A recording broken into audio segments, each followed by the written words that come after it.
Muy buenas tardes a todos y a todas. La verdad es que estamos muy contentos y contentas de estar hoy día aquí en Valdivia, celebrando el Día Nacional de las Manipuladoras de Alimentos. Esto, sin lugar a dudas, es un tremendo triunfo de reconocimiento para un movimiento de trabajadoras que se inició hace ya muchos años y que con puro empuje, lucha, entusiasmo, sacaron adelante una ley que hoy día las reconoce como trabajadoras, que además, ¿no es cierto?, ha permitido tener hoy día un día nacional que estamos celebrando y que, como ellas han señalado aquí en este acto en Valdivia, tiene mucho que ver también con la voluntad y el empuje que le ha dado el gobierno de la presidenta Michelle Bachelet, tanto en el primer gobierno como en el segundo gobierno de la presidenta. Yo felicito a través de sus representantes aquí en Valdivia, de esta mesa directiva, a todas las manipuladoras de Chile por estar celebrando su Día Nacional. Sin lugar a dudas, un ejemplo de lo que puede hacer el movimiento sindical, un ejemplo de lo que pueden lograr las trabajadoras y los trabajadores unidos por mejores condiciones laborales. Quedo ahora disponible para las consultas que puedan tener en este o en otros temas. Buenas tardes, ministra. Bueno, con respecto a la situación de Pablo Neruda, hoy día se conoce el informe. ¿Existe algún tipo de expectativa por parte del gobierno con respecto a las causas de su muerte? Bueno, el gobierno, por supuesto, está atento a todos los avances que ha llevado adelante el panel de expertos. Estamos también, ¿no es cierto?, conscientes de que es muy importante esclarecer lo que sucedió con nuestro Premio Nobel de Literatura, poder saber de qué se trató, cuáles fueron los orígenes de las causas de su muerte, si son causas atribuibles a una enfermedad o son causas atribuibles a las acciones de terceros. Eso tiene que quedar determinado, esclarecido en las instancias institucionales que corresponden. Nosotros, por nuestra parte, como Ejecutivo, siempre estaremos colaborando con la justicia, con el juez Carroza, con el panel de expertos, para justamente poder avanzar en el esclarecimiento de este importante caso, como es la muerte de nuestro Premio Nobel de Literatura, Pablo Neruda.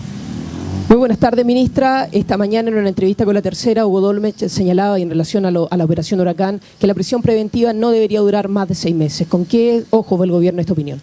Bueno, como ustedes bien saben, el gobierno de la presidenta Bachelet hace unas semanas atrás anunció el envío de un proyecto de ley que justamente lo que busca es modificar lo que se refiere a la medida cautelar de prisión preventiva para que ésta quede acotada en los tiempos que corresponden y de acuerdo a los estándares internacionales que se señalan. En términos generales, coincidimos con las declaraciones del presidente de la Corte Suprema. Buenas tardes, ministra.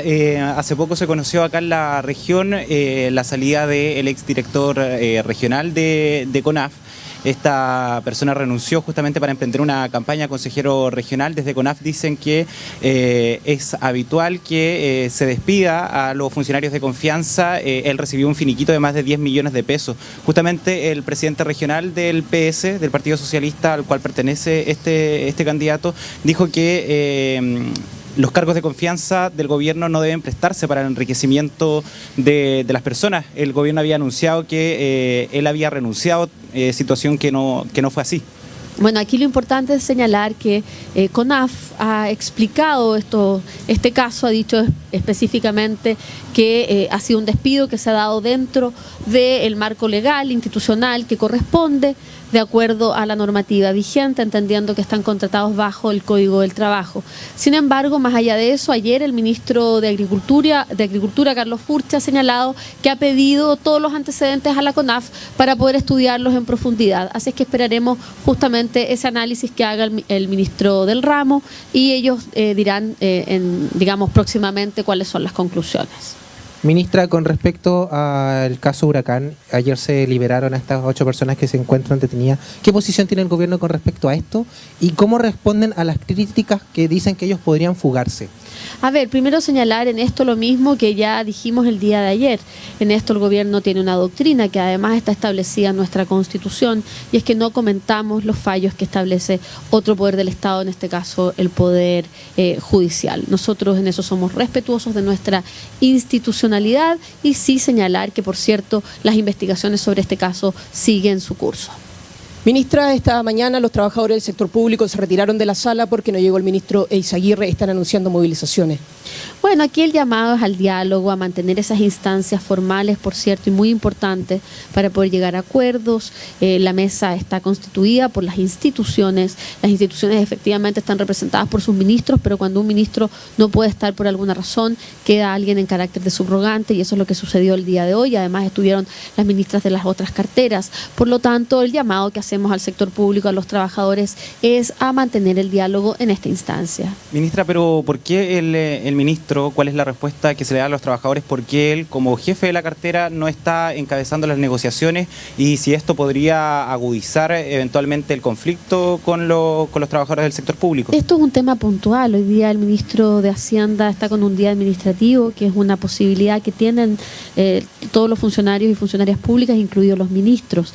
No se trata de una situación que se vaya a extender en el tiempo, es un día puntual, es un hecho puntual, y como digo, estaba representado por la subsecretaria de ese ministerio en su calidad de ministra subrogante. Ministra, buenas tardes, de Radio Bio Bio por acá. Tres preguntas. La primera es sobre el caso de Iglesias. Ya se han pronunciado en la misma justicia de que se mantiene la prisión preventiva. Bueno, sin ánimo de comentar, porque usted ya ha visto que el gobierno no comenta fallos del Poder Judicial. ¿Con qué ojos mira esta investigación en cuanto a la persecución penal, pero también a la privación de libertad para estos comuneros, en donde ustedes han pedido de que no efectivamente tengan esta medida cautelar más gravosa, por una parte? Lo segundo es sobre lo que ocurre en la región del Biobío, específicamente en un centro del Sename de Coronel, en el que 8 jóvenes infractores de ley intentaron suicidarse. ¿Cuál es la versión también del gobierno al respecto? Y lo último, sobre un llamado que hace la oposición en el sentido de poder visibilizar más un escenario de campaña electoral a un mes de que se realicen estas elecciones de distintos puestos, y si es que efectivamente está la disponibilidad para poder contar con transporte gratuito para todos. Bueno, vamos uno a uno, usted me va repitiendo las preguntas si se me olvida. Pero la primera, decirle que estamos en pleno proceso judicial. Hay una instancia que es la próxima semana, donde por supuesto la justicia se pronunciará respecto de las medidas. Es decir, que el gobierno lo que ha hecho las semanas anteriores ha sido se ha hecho una solicitud de rebaja de cautelares, justamente pensando en la protección de vida de las personas, dado que estaban en una huelga de hambre. Sin embargo, nosotros seguimos adelante en este juicio. Lo que importa es esclarecer lo que ahí sucedió, que la justicia haga su trabajo y poder tener desde ese punto de vista un pronunciamiento de la justicia que se deba respetar.